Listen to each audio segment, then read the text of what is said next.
My big promise to you with our training today is going to be less time estimating with more profit. If you're like pretty much every contractor out there, less time you got to spend on estimating, the better. And of course, profitability stems from estimating. If you've underestimated a project, you can run it as efficiently as you want. You're going to have a real hard time making a profit on it if you're out, 5, 10% on your estimate. So why am I sharing this with you today? 20 years of contracting experience myself, started on the tools, did pretty much every job in between, have my own general contracting business, have worked in some large home building companies as well as other general contracting companies as well. So kind of know the ins and outs from various different sides of the industry. Systematized dozens of GC companies, so worked with a lot of different GC companies across the US and Canada, as well as a few international ones as well, and helped them with their systems, processes, and all those good things. And finally, the purpose of these training as well as our company is to lead a movement towards systems, leadership, and generational wealth for contractors who want more than just staying busy. So what we've refined it down to and realized is that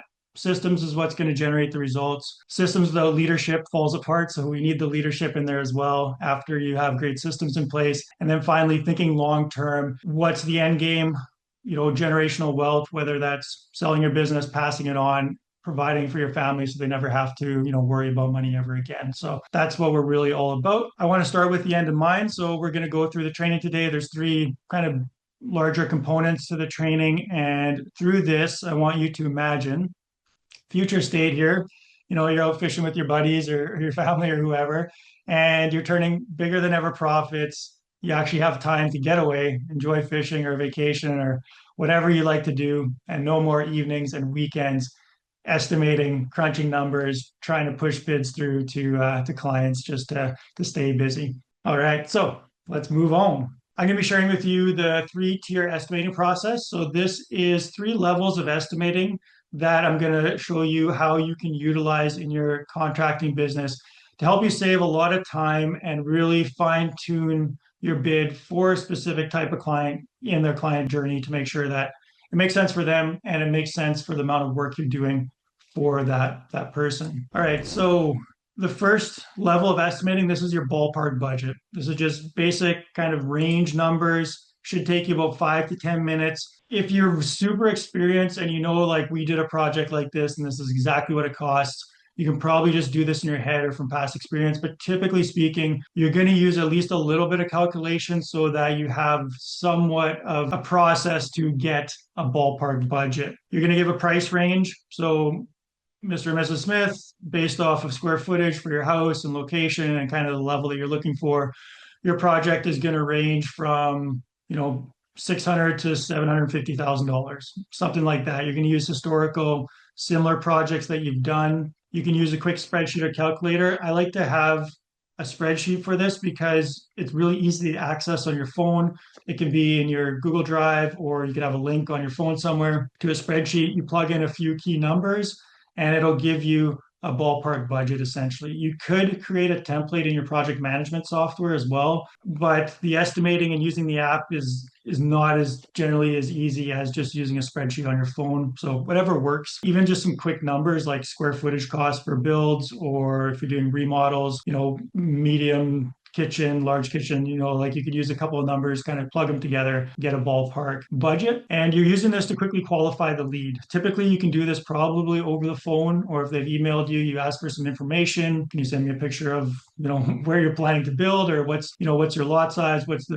How big of a house do you want? If they've got plans, you can just work off their square footage, but you're giving them that range to really qualify them and say, is this inside your budget? If you're telling them it's, $700,000 to build this house, and they're coming back and saying, well, really, we wanted to stay under 400, there's a disconnect there, and either they're not the right client for you, or we need to go back to the drawing board, or you need to set the expectations that you may not be able to achieve, the size or the full extent, or maybe you've got to cut back on not finishing out the basement or not doing the garage or the outbuildings or whatever, right, to kind of bring in budget. But you can have that conversation super early with only spending about 5 to 10 minutes doing estimating, saving yourself a ton of time instead of, going down that road of plugging in a whole bunch of numbers and getting like a proper estimate or quote out to them. You're checking project feasibility.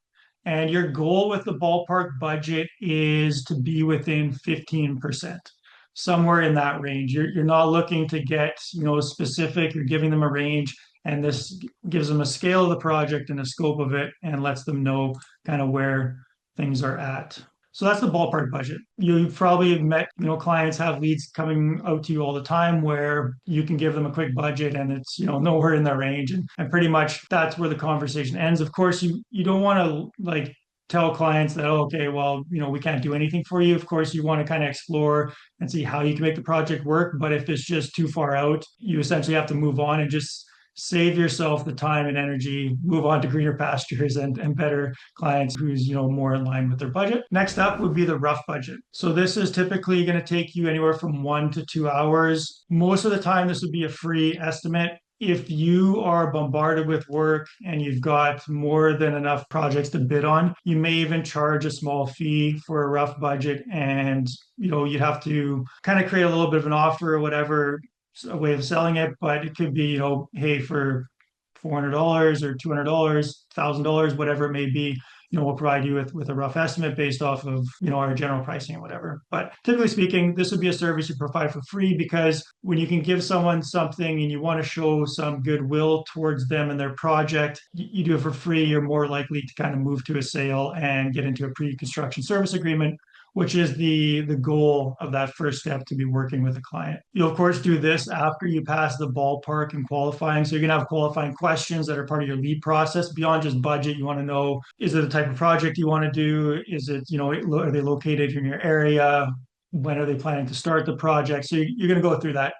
Given that they pass the ballpark, budget seems within their range and all the qualifying questions, you'll then move on to rough budgeting. You'll use a template. So you'll have an estimating template for their project and you'll do proper takeoffs for the project, but you're just using your base numbers of square footage costs and generalized costing. You're not kind of going into super high detail of getting bids from like subcontractors or suppliers, doing any kind of selections or diving into, specific materials and stuff like that. It's really just you're doing a detailed level of estimating, but you're not going into specific kind of costing and pricing. You're going to use base pricing, a lot of allowances in a rough budget. You're going to have allowances for fixtures, flooring, any sort of selected materials. Could even be allowances for things like landscaping. If they've given you like a set of floor plans, but you have no idea what the lot looks like, or, what if they've got any driveways and stuff like that, you're just going to put allowances and just sort of like a lump kind of sum for certain parts of the project if there's no good details on the plans and things like this. Typically speaking, in this rough budget, you want the number to come in as low as possible. You don't want to sell them something that's not feasible, but you're using really base pricing and general allowances. You're not doing like high-end, fixtures, unless you're like just a super luxury builder and that's all you do, and your clients are going to be like luxury minded. But typically speaking, you want to have this rough budget kind of on the lower side, very base. And then when you go into a PCSA and go through the actual drill down budget, which I'm going to get to in a moment here, that's when you start getting selections. And it's like, oh, well, we budgeted for a standard, bathtub of whatever, $400. The one you want is going to be 600, so that's additional, and they can kind of see how their decisions as during the selections is leading to the increased budget over time. They may start at 600,000. They're probably going to end up at 700 or 800,000 by the time they start including everything.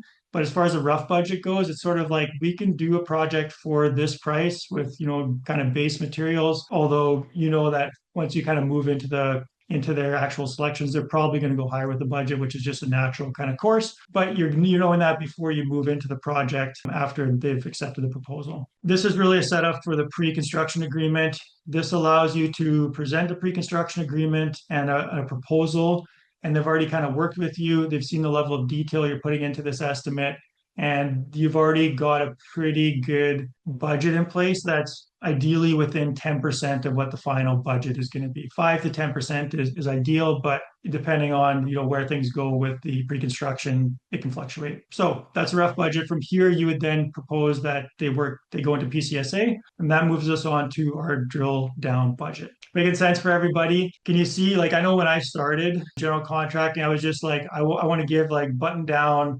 pricing, get quotes from subs and everything from for my clients and present them kind of with the final proposal, go above and beyond. But in reality, I was spending so much time estimating that really wasn't necessary at the time. And this iterative process, it's kind of like essentially if there is like kind of steps to the pricing, you can see like you go to buy a new car, right? They tell you, they're going to show you the base price, which is, $20,000, let's say. And of course, you're going to want, the upgrades, whatever it may be, AC, sunroof, the, extended warranty package, and you're going to end up at 25 or 30. It's just, that's kind of the model here. But to get them in the door and to get them, if they want the base, you can do the base and you work from there. Yeah, so tell us here, I've been presenting that final proposal costs, and I'm starting to see it isn't efficient for me. Yeah, definitely. And not every client or every situation is going to fall specifically into perfect buckets like this, but you can see as a general rule of process, this can save you a bunch of time. Still gives the client a lot of detail, and you're still providing a wonderful service,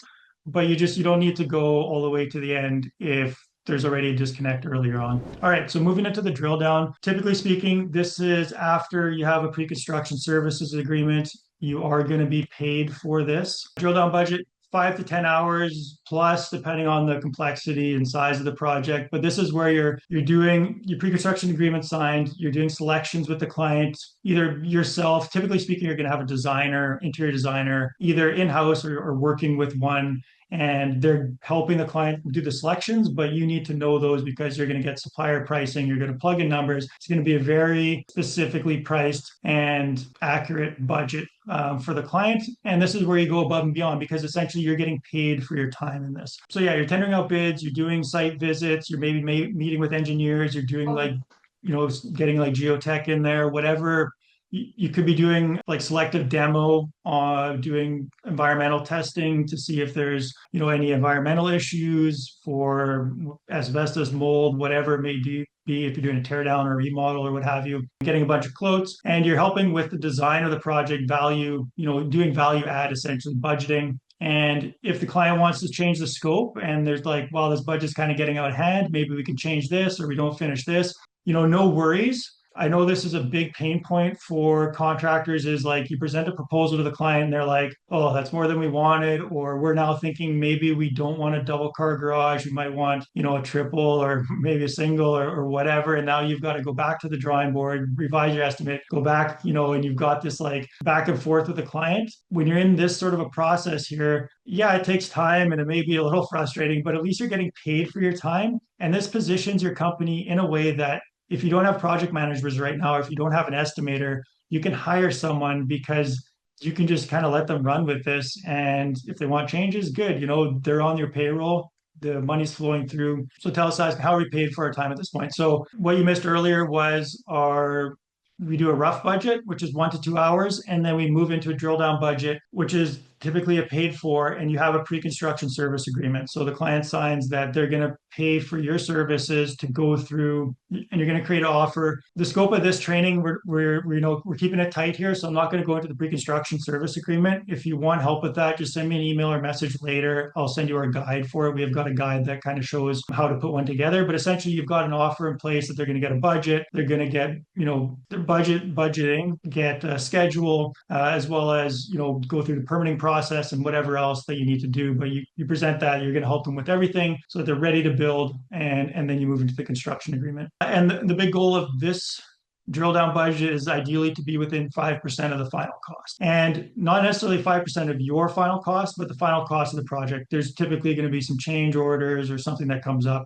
that's going to kind of like bump that budget up that the client is going to ideally pay for during the process. No estimate is 100% accurate, but by the time you've tendered everything, you've done the selections, you've got supplier quotes, you've plugged in all your numbers, you've gone through this iterative process back and forth with the client, you can kind of rest assured that your estimating is really in a good, accurate place, both for the client, so that they have, trust in you and they've seen the level of detail you've gone into. Plus, for yourself, moving into the construction side of thing, there shouldn't be any big surprises for you, ideally, as you move through with the construction. We're going to get into like estimating mistakes and things to watch out for later. So I'm not going to go through it now, but that is the three kind of tiered step budgeting that you can do with clients to save yourself a ton of time and fine tune the level of budgeting to the specific client. Budgeting, estimating, interchangeable as far as the wording here. Making sense for everybody? All right, a little bit of a funny here. Estimator, what's a good definition? An individual who does precision guesswork based on unreliable data provided by those of questionable knowledge. So I like this. See also wizard and magician. It can feel like this sometimes. You use a three-step process. That drill down budgeting hopefully should eliminate a lot of this, but sometimes it feels like a lot of guesswork, definitely, and just like that seems about right. It's not what you want to be feeling, but sometimes it is. All right, so let's move on here. Top 5 estimating mistakes. So you don't want to be like this guy, found out that you just lost a couple $1,000s because you forgot something in the scope of work, or maybe who knows, right? There's 101 things of ways to lose money on a construction project, and you've probably experienced more than your fair share of those if you've been in business for anything over a couple months. All right, so the first one, poor markups. I see this time and time again, where especially when starting out, you've probably kind of set a markup rate and you're a little bit afraid to go beyond that markup rate because you want to stay busy, because you think you're maybe overcharging a client or what have you. So the proper way to find your specific markup and not go by just industry standards or what your competitors may or may not be doing is figuring out your overhead for the last 12 months. So if you go to your bookkeeping, hopefully you have up-to-date books. If not, you can use your last year, although the most current numbers are better. You look at your trailing 12 months and what is your revenue or your overhead in the trailing 12 months. So let's say you spent $20,000 on overhead in the trailing 12 months and you've done $1 million in revenue. Then I don't know what the exact percentages are there, but I believe that would be 5 or 20%. No, it'd be about 2%. That seems kind of low. You're probably more like 50,000 or even 100,000 overhead. But anyways, whatever your percentage is, you'll divide that by your revenue. Typically speaking, what I see most contractors are at least 7 to 10% overhead, if not more, and that includes your salary typically as the owner, as well as any like hard fixed costs for the company. If you're unsure how to do that, just go Google it or ask your accountant or bookkeeper to help you out with that. But essentially, if you're running a 10% overhead, that's a margin, and if you have 15% markup, most people will think that's going to leave me with a 5% profit. But in reality, that's not the case, because a 15% markup, I believe, is about a 12% margin or 13% margin, somewhere in there. So really, you're only making like 2 to 3% profit above that 10% of overhead that you need to cover in your markup. So that's why you need to know the difference between markup and margin, and why, typically speaking, your markup needs to be at least 20% to be profitable, because what you're not accounting for, if you don't have contingencies in your estimating or some sort of miscellaneous, which I would suggest you do have, it's very easy for a project to run over 2, 3, 4, even 5%. And that's why you're at the end of the year, you're not making any profit, and you're realizing you're not really making any money, is because your markups are too low. So that's kind of the idea and the calculation behind it. If wherever you're at, try to just ratchet it up. I would, like, depending on what you want to do, but if you are at, let's say, 15%, jumping up to 20 or 25% may be a big jump for you. Try 12 or 13 or 14% and kind of slowly ratchet it up. Or if you've got a lot of leads and you've got a lot of projects that are already running, try bumping up to 20%, see what happens. You may find that your closing ratios don't actually change that much. And even if they do, it's better to do a little bit less projects and make more profits, because it's going to be easier to run and you're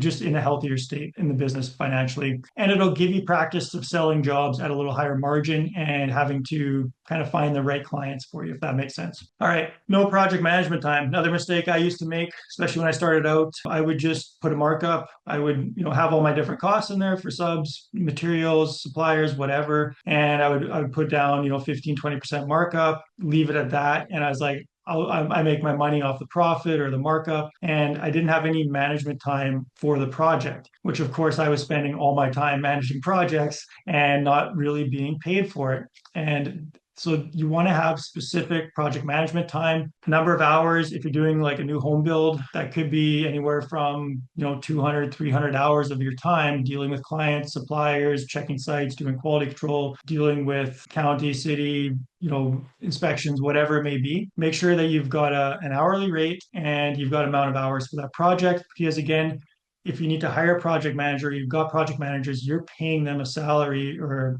hourly rate. You want to make sure that you've got their expenses covered so that you can easily transition to that and get out of the project management role inside your company. Rushing is a common one as well. I like to move fast. I remember, nailing out estimates and just running through numbers and kind of doing a quick review and getting them off to clients. And rushing is a quick way to forget things, leave things, undone. And I think anybody is willing to take an extra 15 minutes. 15 minutes of your time is definitely worth taking in order to save, tens, even hundreds of thousands of dollars on a project by not forgetting something or having an altercation with the client later on because you don't have something in your scope of work or whatever it may be. Take a little bit of extra time, take a breath, maybe even just let the estimate be and get to it the next morning or whatever. Get a fresh set of eyes on it and put the amount of time you need because as mentioned earlier, your profitability is set in the estimate. This is where like the financial security and financial profitability of your company all starts with the estimating. So take the time needed. Yes, make the process quicker. Yes, get this delegated and make it as easy as possible, as accurate as possible, but don't over rush it. Next one is no review. So keep this one super simple. Get somebody else to review it ideally. Even if you've got like a superintendent, foreman on site, get them to quickly review your numbers for you because they're like hands-on, they're in the front line there. They may be like, that framing amount of time I feel like is not accurate. You should bump it up, or maybe that's a lot of time and get their feedback. Not that you need to change everything they say, but at least it gives you a second set of eyes. If you've got a project manager or an estimator or whoever, obviously you would typically be the second set of eyes for them. But get someone to review it before and after. If beyond anything else, review it yourself and just go through it line by line, make sure everything is correct. Last one I'm going to mention here is no misc or contingency. So you may not want to put a line item miscellaneous or contingency because your clients may be like, why am I paying for something that's, miscellaneous or contingency? Miscellaneous, you should be able to make the case that with every project that comes up, there's always something that needs to get taken care of that's just slightly outside of the scope of work or is just can't be accounted for ahead of time. If it's something larger, that's going to be, constitute a change order. But little things like misc, maybe your finished carpenter forgot to install a little bit of baseboard somewhere, or maybe the wall is a little bit crooked and you need to call your guy back or whatever, right? There's always these little things that's like you could call someone in to redo that, or maybe it falls a little bit outside the lines of which trade should this be for, need to get your own guy in there. Little things like that. That's what misc is for, both misc for materials as well as hours. All right. So hopefully this is making sense for anybody.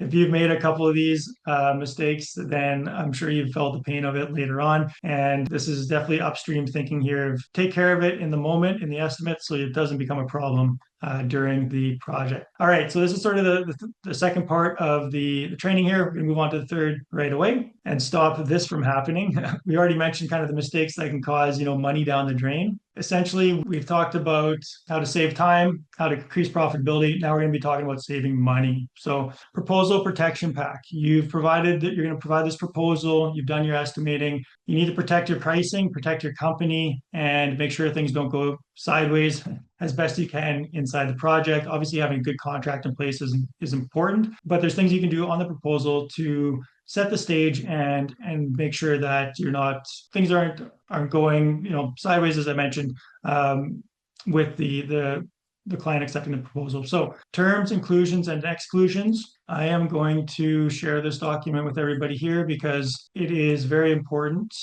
that you have this. So I'll put it in the chat here. So in the chat, you can go and click that link and you can get access to this document. essentially you may have something like this, and hopefully this template will give you some ideas of other things you can add or how you can modify it. But on a proposal, this isn't like a final contract, but on the proposal you want to kind of sell your company a bit, so let them know what they're getting, what's included, quality workmanship, warranties, any sort of awards you may have won.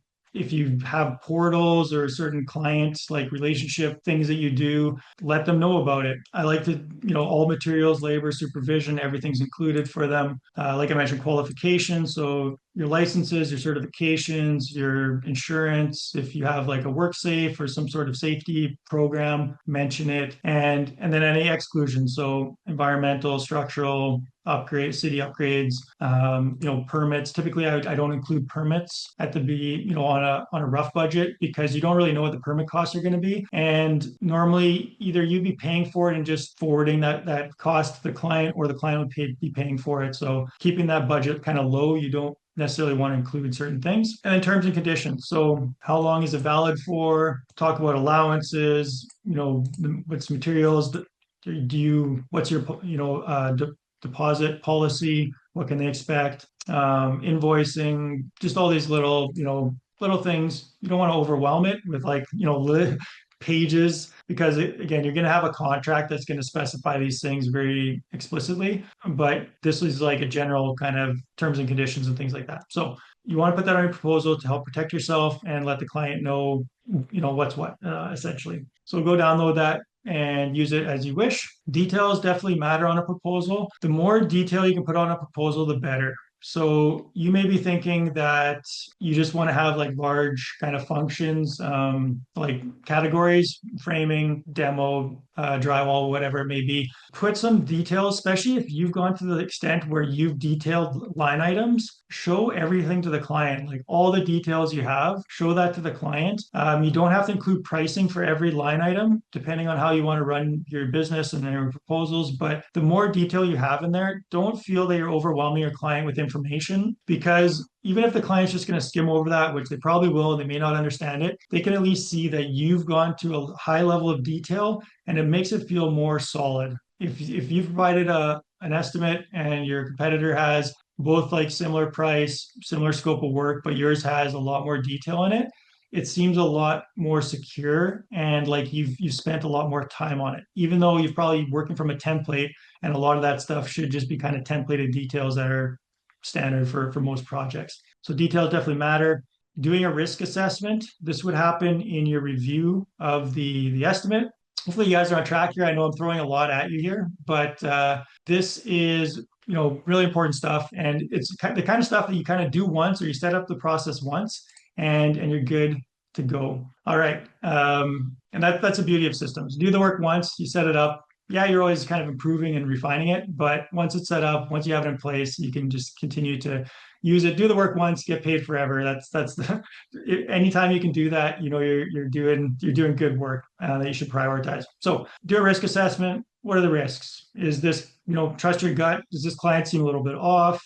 Is there maybe some issues here? Maybe they've mentioned the other three contractors that they worked with in the past 3 years that are all idiots and didn't know what they were doing and had a horrible time. Again, use information as information, but you can start to pick up kind of commonalities. Maybe the project's really far away. Maybe it's a really difficult approach to the property. Maybe it's super sloped. Maybe you've built in this area before and you know that there's a bunch of like clay and uneven terrain or issues. So do a risk assessment and put that in your estimate. If there is some sort of risk that you've identified, again, details matter. Risk, excavation without geotechnical analysis, excavation can be a risk. We don't know what we're going to find underneath the ground, is a risk factor, right? Risk without doing proper environmental testing, we can say that there's a good chance or possibility the house has asbestos in it because of the age, and remediation could be an extra 20 to 30 grand or whatever it may be, right? So if you can identify those risks, you don't want to scare them away, but if there is some specific like risks that are specific worth kind of discussing, it puts you on a different level than the other contractor that's like sunny skies, everything's fine, let's just get the contract signed, move forward, don't worry about anything. You want to make it easy for them, but you also want to let them know that you're in their court, you'll identify risks, and that you provide them with the information, and they can make the decisions moving forward. They're in, the driver's seat. You're there as, their trusted advisor for the getting the construction project done. Expectations, super important. Set the expectations as far as kind of each step. I mentioned the three-tiered process of the estimate. Let them know, like, hey, ballpark budget project like this is whatever, $700,000. Our next step is to go to a rough budget. If, after they've said like, yeah, that seems about right, or that's a little bit more, but it's, we were expecting maybe 600, 650. It's like, well, we're not too far off there. Let's move into rough budgeting. You kind of like always tell them what the next step is, so they know what to expect in your process. Even during the rough budgeting, you tell them like, we're going to do a rough budget to kind of get within 10%, 5 to 10% of what the project costs are. From there, our next step would be a PCSA, so that when you offer it to them, it's not like a big surprise, like, oh, now you want me to pay you to go do pre-construction or whatever. It's like you've sort of set the stage a bit already ahead of time. So expectations. Exploratory demo, I mentioned that earlier, especially on remodels, is super common. If there's like some cracks in the ceiling and the house was built 100 years ago and the roof is, sagging or whatever, doing like, you don't want to, yeah, if you can pop your head in the attic and take a look and easily see that something's out of place, great. But typically speaking, the exploratory demo would be done during the pre-construction stage, and you would maybe remove a little bit of drywall, maybe get a structural engineer in there to give like, analysis of what's going on, so that before you move into the project what may be happening or what may be cause for, consideration, and what may cause change orders while during the project. More that you can do ahead of time. Again, just the better experience the client's going to have, because now when you move into the project, it's like, yeah, we thought this was a risk. We've opened up the wall. It's pretty obvious that this was framed, using like some old trees and some rubbish 2x4s or whatever, and there's rotten mold here, so we've got to rip it out. And at least the clients have been given the heads up with the exploratory demo. Environmental testing and geotech, as I mentioned, is what you want to do. And this, if you've done all of this, now you're very well protected. Everyone knows the risks. Everyone has the expectations going into it. You've provided a very detailed drill down budget. It should be a very natural process that you've been working with this client now to then move into the construction phase. They already know the budget. It's been iterative from the beginning. There's no real reason for them to put the brakes on now and not move forward with you and your business. But you can always frame it as, especially with the pre-construction, is like, we're going to do all this like testing, we're going to identify risks, we're going to get you a schedule, we're going to create a very detailed drill down budget. If you don't want to move forward with the construction, or you want to go with a different contractor, there's nothing stopping you. The PCSA is, non-binding as far as like moving into the construction phase. So it's always low risk. You want to keep it very low risk. And then by the time you get to this final stage, it's like, we just need to sign the dotted line. We've already kind of applied for permits. We can get into the construction. This is what it's going to cost. They know everything. And it typically is a fairly seamless process. All right, making sense, everybody? I tried to keep this as concise but impactful as possible, so I hope that you've got a lot out of this today. Just as a quick recap, we talked about how to save time with the three-tier estimating, how to get more profit, eliminate those mistakes, and protect your profit with the protection pack.